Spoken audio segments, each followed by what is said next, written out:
All right, here's the problem. Our property has, every now and then we have this horde of birds that descend on the property. So that's why we need a fence and stuff. Here's an example. All those over there, those are, my hair is terrible. Those are ibises, I think. We've been calling them egrets, but they're ibises. Plus the chickens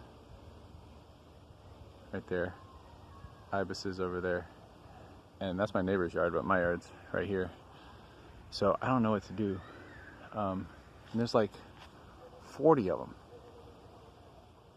50 of them, not to mention the neighbor's chickens. So if we had like a garden or something, they just come eat the seeds, just like the squirrels and stuff. So we're gonna have to get creative with some solutions. Obviously you don't want to kill them or anything, so maybe a fence. I know, a dog, a nice outside dog, or maybe a cat. All right.